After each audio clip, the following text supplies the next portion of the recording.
Hello दोस्तों, स्वागत है आपका अपने चैनल करियर टेक फंडा में। मैं खुशबू और आज की इस वीडियो में हम बात कर रहे हैं फैशन डिज़ाइन टेक्नोलॉजी का जो इम्पोर्टेंट क्वेश्चन आंसर सीरीज चल रहा है फॉर CITS एंट्रेंस एग्जाम।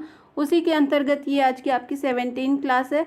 इससे पहले की 16 क्लासेस हो चुकी हैं जिसे आप प्लेलिस्ट में जाकर चेक कर सकते हैं, जिसका लिंक भी आपको डिस्क्रिप्शन बॉक्स में दे दिया जाएगा। तो वहाँ से जाकर आप पहले की सभी क्लासेस को देख पाएंगे, जिसमें आपको मॉडल पेपर भी सॉल्व कराया गया है। और अगर आपने अभी तक हमारे चैनल को सब्सक्राइब नहीं किया है तो ज़रूर से सब्सक्राइब कर लीजिए, आगे ऐसी ही क्लासेस पाने के लिए और CIT से जुड़ी हर एक अपडेट सबसे पहले पाने के लिए। तो आइए वीडियो को स्टार्ट करते हैं। और आज का हमारा पहला क्वेश्चन है, कपास की विशेषता क्या है, यानी what are the characteristics of cotton. ये शरीर से गर्मी खींचता है, यानी draws heat from the body, या फिर रंजक के लिए खराब परिवेश, यानी पुअर एनवायरनमेंट फॉर डाइस, या फिर अपेक्षाकृत कमज़ोर, यानी रिलेटिवली ये वीक होता है कपास, या फिर कम शोषक होता है, यानी लेस एब्जॉर्बेंट। तो कपास की मुख्य विशेषता क्या है, कैरेक्टरिस्टिक्स क्या है?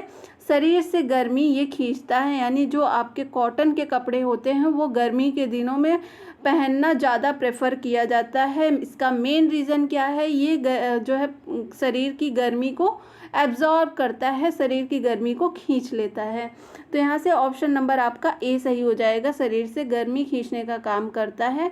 कपास की ये एक मुख्य विशेषता है। नेक्स्ट क्वेश्चन की ओर चलते हैं, रेशम के कपड़े कैसे धोने चाहिए, यानी how to wash silk cloth. यानी आपके पास अगर कोई रेशम के सिल्क के कपड़े हैं तो उसको आप किस तरह से धोएं कि आपके कपड़े सही रहें और ज़्यादा समय तक वो चलें।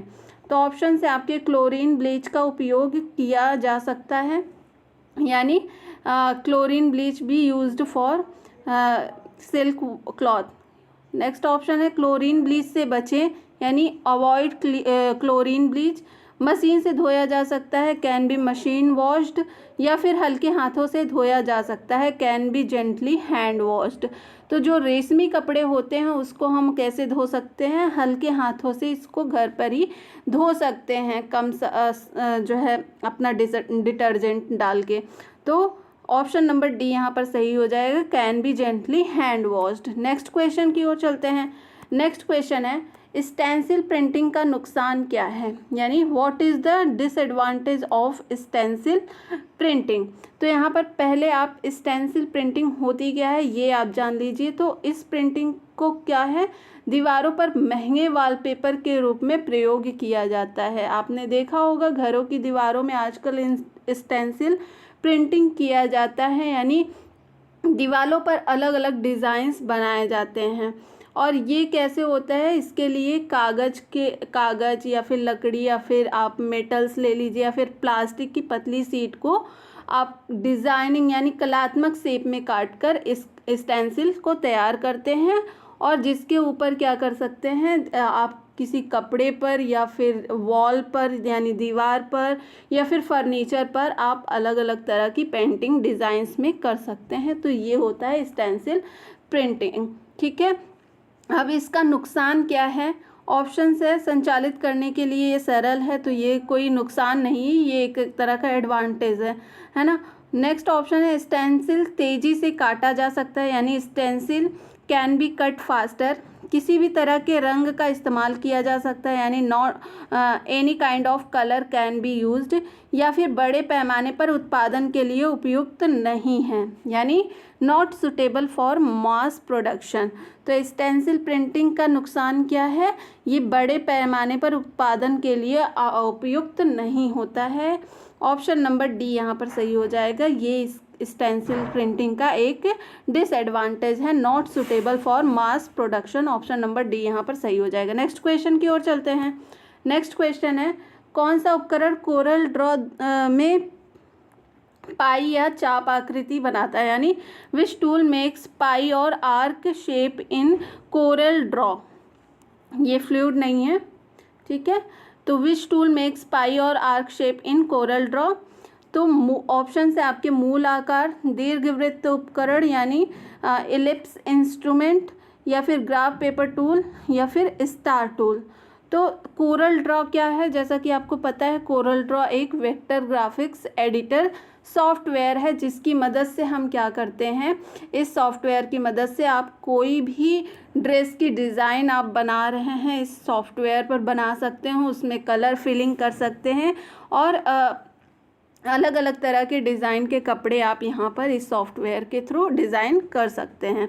तो ये आपका एक कोरल ड्रॉ होता है। और क्वेश्चन आपसे पूछ रहा है कौन सा उपकरण कोरल ड्रॉ में पाई या चाप आकृति बनाता है। तो कौन सा टूल होता है, इसमें अलग अलग टूल होते हैं जिसकी मदद से आप अलग अलग डिज़ाइंस या फिर लाइन या फिर कर्व, बहुत सारी चीज़ें इस मतलब बहुत सारे टूल्स होते हैं जिनकी मदद से आप डिज़ाइन करते हैं। तो पाई या शेप देने के लिए, आर्क शेप देने के लिए किस टूल का यूज करते हैं, दीर्घवृत्त उपकरण का यूज करते हैं, यानी इलिप्स इंस्ट्रूमेंट या इलिप्स टूल का यूज करते हैं। ऑप्शन नंबर बी यहाँ पर सही हो जाएगा। नेक्स्ट क्वेश्चन की ओर चलते हैं। प्रारंभिक अवस्था में ड्राइंग बनाने के लिए किस उपकरण का उपयोग किया जाता है, यानी which tool is used for drawing in the initial stage. आप कोरल ड्रॉ यूज कर रहे हैं सॉफ्टवेयर और प्रारंभिक अवस्था में आप कोई ड्राइंग या स्केच बनाना स्टार्ट कर रहे हैं, तो सबसे पहले उसमें आप क्या उपकरण बनाने के लिए किस उपकरण का यूज करेंगे। ऑप्शन है आपके rectangle tool, graph paper tool, बहुभुज उपकरण या फिर स्टार टूल। तो प्रारंभिक अवस्था में कोई भी आप डिज़ाइन बना रहे हैं, ड्राइंग बना रहे हैं, तो किसका यूज करेंगे, ग्राफ पेपर टूल का यूज करेंगे। ऑप्शन नंबर बी यहाँ पर सही हो जाएगा। ग्राफ पेपर टूल में आपका जो मेज़रमेंट है वो इक्वल आता है, इसलिए यहाँ पर ग्राफ पेपर टूल का यूज किया जाता है। ऑप्शन नंबर बी सही हो जाएगा। नेक्स्ट क्वेश्चन की ओर चलते हैं। नेक्स्ट क्वेश्चन है आपका, टेक्स्ट के लिए शॉर्टकट की क्या है, यानी what is the shortcut key for text.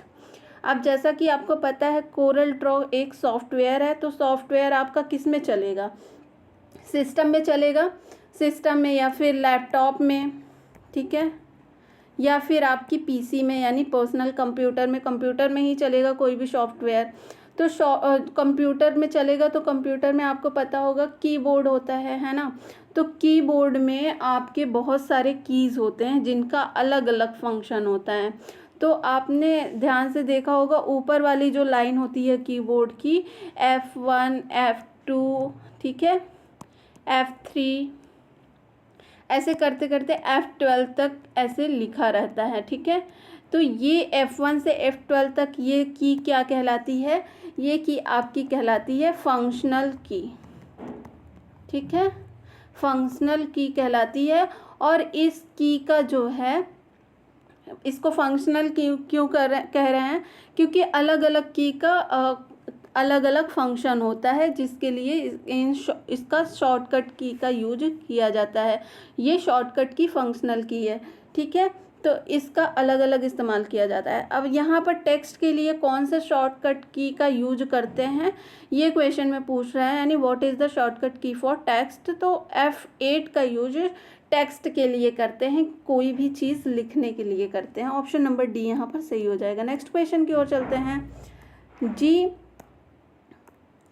Ji dash उपकरण का शॉर्टकट की है, यानी जी is the shortcut key for the dash tool, यानी जी को प्रेस करते ही, जो आपका कीबोर्ड है उसमें जी है, उस कैपिटल जी को प्रेस करते ही कौन सा टूल खुलकर आ जाएगा कोरल ड्रॉ के अंदर। तो इस सॉफ्टवेयर में जी शॉर्टकट की होता है किसका। ऑप्शन है आपका drop shadow tool, distort tool, interactive fill या फिर फाउंटेन फिल। तो जी जो है वो किसका शॉर्टकट की है यहाँ पर, वो आपका इंटरएक्टिव फिल का है। ऑप्शन नंबर सी यहाँ पर सही हो जाएगा। अब इंटरएक्टिव फिल ये टूल क्या कार्य करता है, ठीक है, तो इंटरएक्टिव टूल जो होता है, इस टूल के द्वारा किसी भी ऑब्जेक्ट में कई प्रकार के कलर को फिल कर सकते हैं, ठीक है। मतलब कि कोई आपने ऑब्जेक्ट डिज़ाइन किया है, कुछ आपने स्केचेस बनाए हैं ड्रेसेस के, तो उसमें कलर को फिल कर सकते हैं इंटरएक्टिव फिल के द्वारा, टूल के द्वारा, ठीक है, जैसे फाउंटेन कलर, टेक्सचर, यूनिफॉर्म आदि। तो ये सारी चीज़ें हम इंटरएक्टिव फिल टूल के माध्यम से फिल कर सकते हैं। और जी जो है इसका शॉर्टकट की है। ऑप्शन नंबर सी यहाँ पर सही हो जाएगा। नेक्स्ट क्वेश्चन की ओर चलते हैं। कोरल ड्रॉ में वस्तु की रूपरेखा बनाने के लिए किस उपकरण का उपयोग किया जाता है, यानी which tool is use to draw the outline of an object in Corel Draw. तो रूपरेखा बनाने के लिए किस उपकरण का यूज करते हैं यहाँ पर? ऑप्शन से आपके contour tool, colour eye dropper tool, या फिर फाउंटेन फिल, या फिर यूनिफॉर्म फिल कलर। तो कोरल ड्रॉ में रूपरेखा बनाने के लिए, स्केच बनाने के लिए, आउटलाइन बनाने के लिए कौन से टूल का यूज करते हैं यहाँ पर? तो ये कलर आई ड्रॉपर टूल का यूज करते हैं। ऑप्शन नंबर बी यहाँ पर सही हो जाएगा। अब ये कलर आई ड्रॉपर टूल होता क्या है? जैसे आप कोई देख रहे हैं, कुछ इमेजेस देख रहे हैं, उसमें आप जो उस ड्रेस में कलर यूज हुआ है वो आपको पसंद आ गया है, तो आप क्या कर सकते हैं, जब कोई डिज़ाइन या इमेज का कलर पसंद आ जाता है तो आप आई ड्रॉपर टूल के माध्यम से उस कलर की एक तरह से कॉपी कर सकते हैं। ठीक है, यानी कोई ड्रेस का कलर आपको पसंद आ गया तो उस कलर को आप कॉपी करने के लिए कलर आई ड्रॉपर टूल का यूज कर सकते हैं और उस कलर को अपनी किसी भी डिज़ाइन में डालकर उस कलर का उपयोग कर सकते हैं। ठीक है, तो ये होता है कलर आई ड्रॉपर टूल का यूज। ऑप्शन नंबर बी यहाँ पर सही हो जाएगा। ये सभी टूल जो है आप ध्यान रखिएगा, कोरल ड्रॉ जो कि सॉफ्टवेयर है उसमें अलग अलग टूल हैं और जिसके फंक्शंस अलग अलग होते हैं। तो यहाँ इसमें कलर आई ड्रॉपर भी होता है जिसका यूज मैंने आपको बता दिया। नेक्स्ट क्वेश्चन की ओर चलते हैं। यूनिफॉर्म फिल कलर के लिए शॉर्टकट की क्या है? यानी what is the shortcut key for uniform fill colour? Uniform fill colour के लिए शॉर्टकट की कौन सा यूज करते हैं? अभी शॉर्टकट की का मैंने बता दिया था कि ये मतलब जो आपका कीबोर्ड होता है उसमें कई तरह के शॉर्टकट की होते हैं। तो यूनिफॉर्म फिल कलर करने के लिए हम किस शॉर्टकट की का इस्तेमाल करेंगे यहाँ पर?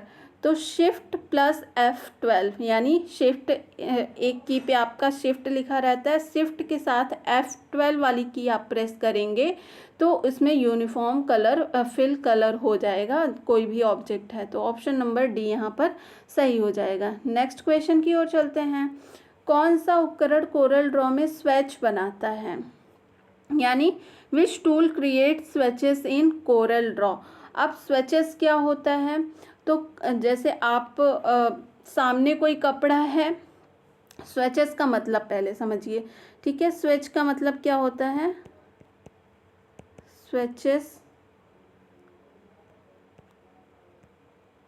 स्वेचेस का मतलब क्या होता है यहाँ पर? तो नमूना होता है। ठीक है, स्वेचेस का मतलब क्या है? नमूना, किसी कपड़े का सैंपल कह सकते हैं। तो आपके सामने कपड़ा सिल रहे हैं तो आप जाके उसका सैंपल कट करके, कपड़ा का एक कॉर्नर कट करके आप सैंपल दे सकते हैं। लेकिन आप जो सॉफ्टवेयर में यानी कंप्यूटर में आप कोई सैंपल आपको देना है तो उसके लिए क्या इस्तेमाल करते हैं? स्वेच। ठीक है, स्वेच वर्ड का यूज करते हैं। और कौन सा उपकरण, यानी जो आपका सॉफ्टवेयर है कंप्यूटर में, उसमें किस टूल का यूज करेंगे कोरल ड्रॉ में स्वेच बनाने के लिए, नमूना यानी सैंपल देने के लिए? तो ऑप्शन से आपके fountain fill, uniform fill colour, pattern fill और बनावट फिल यानी पैटर्न फिल और टेक्सचर फिल, या फिर इंटरैक्टिव फिल। तो कौन सा उपकरण कोरल ड्रॉ में स्वेच बनाता है? कौन सा उपकरण ये कार्य करता है? Pattern fill and texture fill. ठीक है, तो ये दोनों जो हैं स्विचेस बनाने का कार्य करते हैं। ऑप्शन नंबर सी यहाँ पर सही हो जाएगा। नेक्स्ट क्वेश्चन की ओर चलते हैं। फाउंटेन फिल के लिए शॉर्टकट की क्या है? तो फाउंटेन फिल के लिए शॉर्टकट की क्या है यहाँ पर? ऑप्शन है F2, F3, F10 या फिर F11। तो फाउंटेन फिल के लिए कौन सा शॉर्टकट की यूज़ करते हैं? F11। ऑप्शन नंबर डी सही हो जाएगा। नेक्स्ट क्वेश्चन की ओर चलते हैं। कोरल ड्रॉ में किस पैटर्न की जांच और धारियाँ होती हैं? यानी विच पैटर्न है checks and stripes in Corel Draw? Option से आपके ब्लॉक पैटर्न, पेपर पैटर्न, निरंतर पैटर्न यानी कंटिन्यूअस पैटर्न, या फिर बंद पैटर्न यानी क्लोज्ड पैटर्न। यानी कोरल ड्रॉ में किस पैटर्न की जांच और धारियाँ होती हैं? किस पैटर्न में ऐसा होता है? तो कंटिन्यूअस पैटर्न जो होता है उसमें आपके चेक्स एंड स्ट्रिप्स होते हैं। ऑप्शन नंबर सी सही हो जाएगा, कॉन्टिन्यूअस यानी निरंतर पैटर्न। नेक्स्ट क्वेश्चन की ओर चलते हैं। कोरल ड्रॉ एक डैश ग्राफिक ड्राइंग एप्लीकेशन है। तो मैंने स्टार्टिंग में ही बता दिया था कोरल ड्रॉ कैसा है। Corel Draw is a dash graphics drawing applications. Options है photo paint, bitmap, vector या फिर स्केलर। तो कोरल ड्रॉ एक वेक्टर ग्राफिक ड्राइंग एप्लीकेशन है। ऑप्शन नंबर सी यहाँ पर सही हो जाएगा। नेक्स्ट क्वेश्चन की ओर चलते हैं। कोरल ड्रॉ में रूपरेखा बनाने के लिए किस उपकरण का उपयोग किया जाता है, यानी which tool is use to draw outline in Corel Draw. Option है drawing tool, rectangle tool, pattern fill या फिर आउटलाइन पेन। तो कोरल ड्रॉ में रूपरेखा बनाने के लिए, आउटलाइन बनाने के लिए किस टूल का यूज करते हैं, आउटलाइन पेन का यूज करते हैं। ऑप्शन नंबर डी यहाँ पर सही हो जाएगा। आउटलाइन पेन के माध्यम से आप कोई भी स्केच ड्रॉ करते हैं। नेक्स्ट क्वेश्चन की ओर चलते हैं। कपड़ों पर रंग डिज़ाइन बनाने के लिए किस उपकरण का उपयोग किया जाता है, यानी which equipment is used for making colour design on clothes. Option है आपका रंग भरने का उपकरण, ड्राइंग टूल या फिर दीर्घवृत्त उपकरण या फिर बहुभुज उपकरण यानी पॉलीगन टूल। तो कपड़ों में रंग डिज़ाइन बनाने के लिए किस उपकरण का यूज करते हैं, सॉफ्टवेयर में कलरिंग टूल का यूज करते हैं।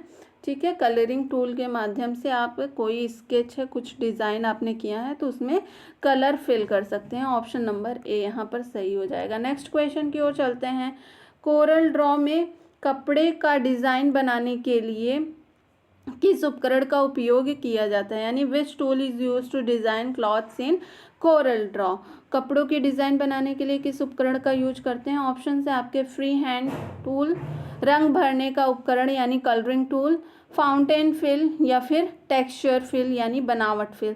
तो कोरल ड्रॉ में कपड़ों की डिज़ाइन के लिए किस टूल का यूज़ करते हैं, यहाँ पर फ्री हैंड टूल का यूज करते हैं। ऑप्शन नंबर ए सही हो जाएगा। फ्री हैंड टूल का इस्तेमाल क्यों करते हैं कि मान लीजिए आप कोई फ्रॉक डिज़ाइन कर रहे हैं या कोई गाउन डिज़ाइन कर रहे हैं तो उसमें कोई स्ट्रेट लाइन तो होगी नहीं, है ना, तो उसके लिए फ्री हैंड टूल का ही इस्तेमाल करेंगे। Free hand tool as a work करता है जैसे आप कोई पेंसिल आप खुद हाथ से चला रहे हो, है ना। तो फ्री हैंड टूल के माध्यम से आप किसी भी कर्व में या फिर किसी भी लाइन शेप में या फिर फ्लेयर्ड में आप डिज़ाइन कर सकते हैं फ्री हैंड टूल के माध्यम से। ऑप्शन नंबर ए यहाँ पर सही हो जाएगा। नेक्स्ट क्वेश्चन की ओर चलते हैं। कोरल ड्रॉ में कौन सा डिज़ाइन इस असतत पैटर्न का उदाहरण है, यानी which design is Corel Draw in an example of this discrete pattern. Options हैं चेक, स्ट्रिप्स, फूल या फिर जानवर। तो डिस्क्रीट पैटर्न यानी डिसकंटिन्यूअस पैटर्न कौन सा है, इसमें से आप किसी कपड़े पर चेक भी डिज़ाइन कर सकते हैं, स्ट्रिप्स भी बना सकते हैं, फूल फ्लावर्स भी बना सकते हैं और जानवर की भी डिज़ाइन कर सकते हैं। तो जानवर जो होता है वो एक असतत पैटर्न का उदाहरण है, यानी डिस्क्रीट पैटर्न का एग्जाम्पल है। ऑप्शन नंबर यहाँ पर डी सही हो जाएगा। ऑप्शन नंबर डी सही हो जाएगा। नेक्स्ट क्वेश्चन की ओर चलते हैं। क्रॉकविस की परिभाषा क्या है, यानी what is the definition of croquis. तो सबसे पहले आप क्रॉकविस होता क्या है वो जान लीजिए। क्रॉकविस क्या होता है, ये शब्द फ्रेंच यानी ये शब्द कहाँ से लिया गया है, फ्रेंच से लिया गया है, फ्रेंच वर्ड है। ठीक है, ये शब्द कहाँ से लिया गया है अगर पूछा जाए क्रॉकविस, तो ये फ्रेंच वर्ड है। और इसका अर्थ क्या होता है, इसका अर्थ होता है स्केच। ठीक है, क्रॉकविस का अर्थ क्या होता है, स्केच, यानी एक डिज़ाइनर के द्वारा उपयोग के लिए क्रॉकविस अक्सर एक रूपरेखा होता है यानी स्केच होता है। ये ड्राइंग एक लाइव मॉडल, त्वरित और स्केची ड्राइंग है, यानी आप कोई जैसे सामने कोई मॉडल खड़ी है, आप उसकी स्केच बना रहे हैं, है ना। और ये अक्सर कुछ ही मिनटों में बनाए जाते हैं, यानी जो मतलब कि ज़्यादा प्रैक्टिस कर लेते हैं तो वो आराम से कुछ मिनटों में ही किसी मॉडल की डिज़ाइन बना सकते हैं। क्रॉकविस की परिभाषा ये हुई। क्रॉकविस क्या है, स्केच मानव शरीर यानी human body sketch. Option number C यहाँ पर सही हो जाएगा। नेक्स्ट क्वेश्चन की ओर चलते हैं। वस्तुओं को चुनने और निरूपित करने के लिए किस उपकरण का उपयोग किया जाता है, यानी which device is used to select and represent object. तो ये सभी क्वेश्चंस आज के किससे थे, कोरल ड्रॉ सॉफ्टवेयर से थे, जो आपके कपड़ों के डिज़ाइनिंग के लिए यानी स्केचिंग के लिए, डिज़ाइंस के लिए, कलरिंग के लिए ये सॉफ्टवेयर यूज किया जाता है। तो वस्तुओं को चुनने और निरूपित करने के लिए किस टूल का यूज करते हैं, किस उपकरण का उपयोग करते हैं? ऑप्शन से Bezier tool, pick tool, shape tool या फिर फ्री हैंड टूल। तो पिक टूल के माध्यम से आप वस्तुओं को चुनने और निरूपित करने यानी रिप्रेजेंट करने के लिए यूज करते हैं पिक टूल का। नेक्स्ट क्वेश्चन की ओर चलते हैं और आज का हमारा लास्ट सवाल है, ऑब्जेक्ट्स को जूम करने के लिए किस उपकरण का उपयोग किया जाता है, यानी which device is used zoom objects, यानी किसी ऑब्जेक्ट को आप जूम करना चाह रहे हैं तो उसके लिए कौन सा टूल इस्तेमाल करेंगे? ऑप्शन से आवर्धक यानी मैग्नीफायर, क्रॉपिंग यानी क्रॉपिंग, मार्की चयन यानी मार्की सिलेक्शन या फिर एम्बेडिंग। तो ऑब्जेक्ट्स को जूम करने के लिए किसका यूज करते हैं? मैग्नीफायर का यूज करते हैं। मैग्नीफाइंग क्या करता है? किसी ऑब्जेक्ट को बड़ा दिखाता है, ठीक है। तो ऑप्शन नंबर यहाँ पर ए सही हो जाएगा, आवर्धक। तो आज की क्लास में बस इतना ही। आई होप आपको ये क्लास पसंद आई होगी। अगर पसंद आई है तो वीडियो को लाइक और चैनल को सब्सक्राइब ज़रूर करिएगा। मिलता है नेक्स्ट वीडियो में नई क्लास के साथ, तब तक के लिए बहुत बहुत धन्यवाद।